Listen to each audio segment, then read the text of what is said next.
presentación que voy a hacer tiene por título Uso de técnicas nucleares e isotópicas para garantizar la inocuidad y la calidad de los alimentos. En primer lugar, quería mostrar este concepto de lo que es inocuidad alimentaria, ¿no? Específicamente definido por el Comité del Códex, ¿no? El Códex es el Comité de la Organización Mundial de la Salud y la FAO, la Organización para la Agricultura y Alimentación de las Naciones Unidas, ¿no? Es un comité conjunto que establece las normas, pues, internacionales en el ámbito de la calidad e inocuidad de los alimentos. Este comité define a la inocuidad como la garantía de que un alimento no causará daño al consumidor cuando el mismo sea preparado o ingerido de acuerdo con el uso a que se destine, ¿no? Entonces, este es un tema mundial, un tema también que atañe a muchos sectores. El día de hoy vamos a hablar sobre el sector de la parte técnica mediante el cual se requiere hacer análisis de contaminante, porque acá dice la inocuidad que no causará daño. Uno de los factores que causan daño al consumidor de alimentos son la presencia de contaminantes químicos, ¿no? Entonces, estos contaminantes químicos tienen una importancia en la calidad, en la inocuidad, en la salud pública, porque se trata de contaminantes como plaguicidas, como micotoxinas, residuos de drogas veterinarias que se pueden encontrar en los alimentos de origen animal, como la carne, la leche, tales como antibióticos, anabólicos, etcétera. Todos estos contaminantes químicos pueden originar efectos adversos en los consumidores, ¿no? Eh, Desde muy leves, ¿no? Como alergias alimentarias, hasta muy graves, pueden originar hasta cáncer, ¿no? Es bien conocido el caso de la aflatoxina B1, que las mismas organizaciones mundiales del ámbito del cáncer lo clasifican pues como uno de los cancerígenos más potentes conocidos, ¿no? Se trata de la aflatoxina B1, es un contaminante natural que es producido por hongos, ¿no? Entonces, otro aspecto que tiene que ver con este tema también es el comercio internacional de alimentos, ¿no? Los alimentos están sometidos a controles, justamente porque los gobiernos siempre están preocupados por la salud pública de los consumidores, ¿no? Entonces, siempre al ingreso de los alimentos deben ser analizados para verificar que estos contaminantes no estén presentes en estos alimentos o si están presentes, estén en cantidades o niveles controlados o menores a la regulación sanitaria establecida, que en este caso se conoce como límites máximos de residuos, ¿no? Este es una diapositiva donde se muestra la importancia del control de la inocuidad en el comercio internacional de alimentos. Para el caso de Perú, por ejemplo, tenemos en este cuadro, pues, el monto de la agroexportación no tradicional en Perú para el año 2000, en el año 2020, ¿no? Ha habido un monto total de 6.817 millones de dólares en exportación de Perú, siendo los principales productos, lidera la uva, ¿no? La uva representa el 16% de estos 6.800 millones de dólares, ¿no? Le sigue arándanos, palta, espárragos, mango y el resto, ¿no? Dentro de los cuales puede estar el cacao, la quinoa, que también tienen importancia en la agroexportación. Entonces, económicamente es un ítem muy importante para el Perú, ¿no? Porque representa un buen porcentaje del PBI nacional, aproximadamente 10% del PBI nacional lo genera esta actividad de agroexportación. Entonces, el SENASA y el gobierno de Perú, pues, siempre ha desarrollado, está preocupado por generar competencia técnica para analizar estos contaminantes, ¿no? Cuando digo analizar, me refiero a determinar cuantitativamente y cualitativamente. Esos son los dos aspectos que en inocuidad se maneja, es decir, yo tengo que controlar la cantidad inocuidad y confirmar la identidad de estos analitos. Estos son los dos grandes temas que se abordan en este tema de los laboratorios que realizan este tipo de control de la inocuidad de alimentos, ¿no? Que en el Perú lo realiza el SENASA, ¿no? Para los alimentos frescos. Como estaba mencionando, tenemos estos ítems, ¿no?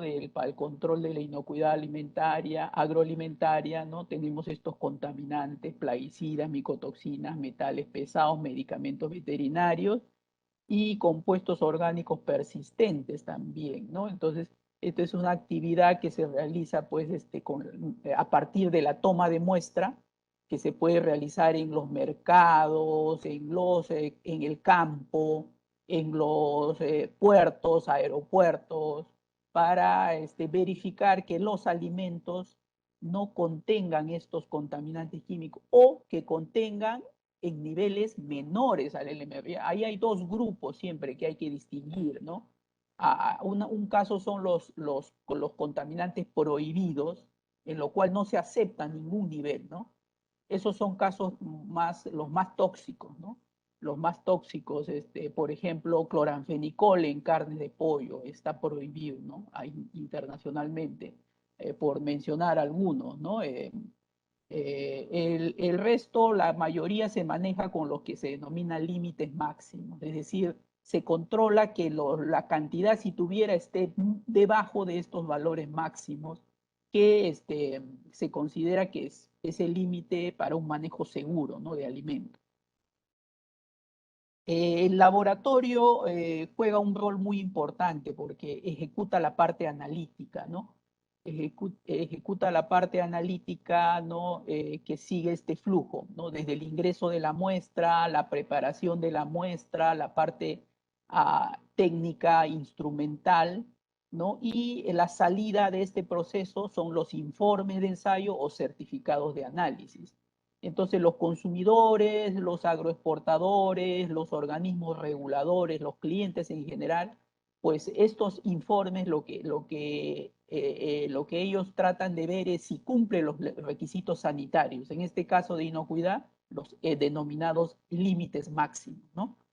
Y esos límites máximos pues varían también, si es para consumo local o para el país de destino. Por ejemplo, si es para Europa o Estados Unidos, debe cumplir los requisitos sanitarios del país de destino. En este caso, Europa tiene establecido los valores de límites máximos, Estados Unidos también, y son diferentes, ese es el otro detalle también, ¿no? Son diferentes, pero cualquier país que quiera exportar hacia estas economías tiene que cumplir. Esta es una cuestión de soberanía, ¿no?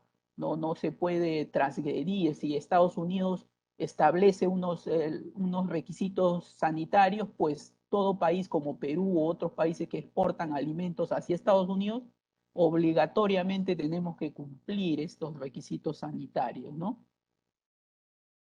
Entonces, ¿cómo se usan las técnicas nucleares para el control de la inocuidad alimentaria? Entonces, se utiliza mediante la técnica de cuantificación y confirmación de contaminantes en alimentos por dilución isotópica y espectrometría de masa, LC masa y GC masa, ¿no? Entonces, esta es una técnica incluso que internacionalmente se utiliza en todos los laboratorios de Estados Unidos, de Europa, porque es la técnica de referencia, ¿no? A diferencia de otras técnicas de screening, al hacer uso de esta técnica de dilución isotópica, se puede confirmar inequívocamente la identidad del analito o del contaminante, que es un tema muy crucial para esta actividad, porque evitar lo que se denomina los falsos positivos. ¿Por qué? Porque las matrices de alimentos son complejas y si uno no tiene este tipo de herramientas que pueden permitir la identidad a nivel molecular, puede dar falsos positivos. Y es muy comprometedor, por decirlo de alguna forma, y muy delicado, muy sensible el tema de los falsos positivos. ¿Por qué? Porque los resultados de los laboratorios, más aún del gobierno, por ejemplo, se utilizan para tomar medidas regulatorias, es decir, puede servir para rechazar un embarque de cientos de miles de dólares, ¿no? En un país de destino. Entonces, incluso tiene implicancias legales, ¿no? Por eso es que es muy importante este tema de poder confirmar a través del uso de la dilución isotópica y espectrometría de masa la identidad y cuantificación de estos contaminantes, tal como le establece el Códex, ¿no? Dice exactamente el código, dice, cuando se detecta residuos en concentraciones mayores al LMR, el resultado debe ser confirmado antes de tomar una acción regulatoria. Es decir, si se hace análisis de cloranfenicol por prueba de inhibición microbiana, por ejemplo, que es una prueba de screening, y sale positivo, no termina ahí, es mandatorio hacer pruebas de confirmación que generalmente es mediante dilución isotópica y espectrometría de masa. Eso es, hay muchos documentos específicos de CODES como este que está mostrado aquí, que es la guía para el uso de espectrometría de masa para la identificación, confirmación y determinación cuantitativa de residuos en alimentos, ¿no? Acá hay un ejemplo, ¿no? Para el caso de cloranfenicol en alimentos de origen animal. Se utiliza esta técnica de LC masa masa y este cromatograma, por ejemplo, que dice CAP-D5, es el cromatograma del isótopo del cloranfenicol. El isótopo estable, que es D5 deuterado, ¿no? Del cual se ha cambiado el isótopo del hidrógeno, ¿no? Del normal por el deuterio, ¿no? Y entonces la espectrometría de masa, como es una técnica que trabaja sobre el peso molecular, entonces puede fácilmente detectar estos isótopos, ¿no? Incluso fragmentos de la molécula. De tal forma que este esquema permite, pues, de forma inequívoca, detectar y cuantificar y confirmar la presencia de cloranfenicol, por ejemplo, en muestras de camarones, en muestras de miel, ¿no? Y entonces es como, vuelvo a repetir, un tema muy crucial, debido principalmente, en este caso, porque el cloranfenicol, por ejemplo, está prohibido. Tenemos que tener herramientas bastante sensibles y bastante específicas, como es esta técnica de dilución isotópica por LC masa a masa, ¿no? Acá tenemos otro ejemplo, ¿no? De la determinación y confirmación de antibióticos, de residuos de antibióticos por LC masa a masa en alimentos de origen animal, de diferentes familias de antibióticos como sulfas, quinolonas, etcétera, y se hace pues simultáneamente estos analitos pueden ser detectados por esta técnica de LC masa a masa en forma simultánea y en niveles bastante bajos en el orden de las partes por billón, ¿no? Donde se analizan dos fragmentos de cada molécula, ¿no? O sea, este es un análisis ya molecular, ¿no? Entonces, este es otro ejemplo, ¿no? Se hace un escaneo y se puede identificar, en este caso está mostrando el azaspiracida, que es un contaminante tóxico generado en mariscos, ¿no? Es una biotoxina marina, ¿no? Que mediante la espectrometría de masa y dilución isotópica se puede identificar y cuantificar. El OIE ha apoyado al SENASA pues, desde el 2011, ¿no? En coordinación con el IPEN, en diversos proyectos se ha capacitado al personal, ¿no? En estas técnicas de dilución isotópica y espectrometría de masa.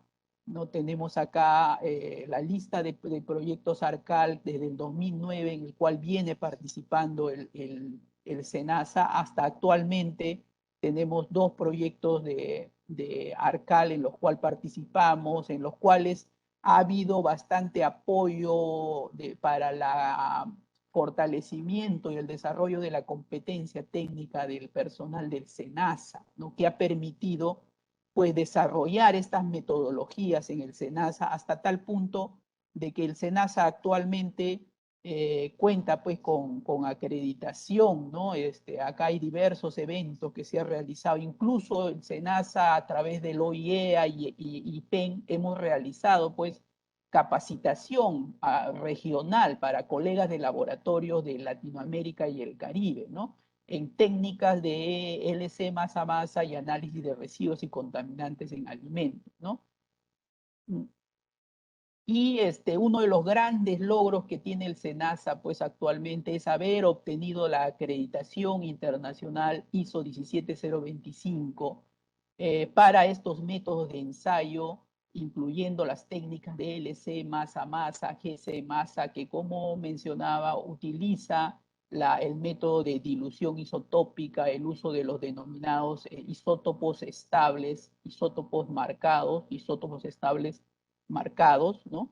Generalmente deuterados o otro tipo de isótopos también, para este tipo de análisis, ¿no? Entonces, esto es muy importante, contar con estos métodos para determinar que los alimentos que producen nuestros agricultores y ganaderos están libres de contaminantes y que pueden ser consumidos por nuestra población, ¿no? Y asimismo ayuda a mejorar la competitividad de la agroexportación del Perú. Entonces, esto es lo que, este es el certificado de acreditación, ¿no?, que ha obtenido el Servicio Nacional de Sanidad Agraria, SENASA, y que particularmente acabamos de renovar, ¿no? Hemos renovado en septiembre por 2 años más y este certificado es válido hasta noviembre del 2023. Incluye el alcance 26 ensayos para el control de la inocuidad agroalimentaria y calidad de insumos agrarios. Vigencia, como mencionaba, hasta noviembre del 2023 y el organismo acreditador es ANSI-ACQ, National Accreditation Board, ANAB, de los Estados Unidos. Entonces, esto es en resumen lo que quería mencionar acerca de lo que las actividades, el desarrollo y no quería dejar pasar pues esta ocasión para reiterar pues el reconocimiento y agradecimiento que tiene el SENASA al Organismo Internacional de Energía Atómica a través del Instituto Peruano de Energía Nuclear, ¿no? Que gracias a esta participación en estos proyectos de cooperación técnica ha recibido apoyo para la capacitación y fortalecimiento de la competencia técnica del personal de SENASA, que ha dado como fruto pues que tengamos en el Perú este laboratorio acreditado en el SENASA bajo la norma ISO 17025 para el control de la inocuidad agroalimentaria, ¿no? Y apoyo de tanto de consumo local como para el apoyo y mejorar la competitividad de la agroexportación, que es un componente importante también de la economía del país, ¿no? Muchas gracias por su atención y quedo pues atento a si tuvieran alguna pregunta y reitero el agradecimiento por la convocatoria y a participar en este evento, ¿no?, en representación del SENASA. Muchas gracias.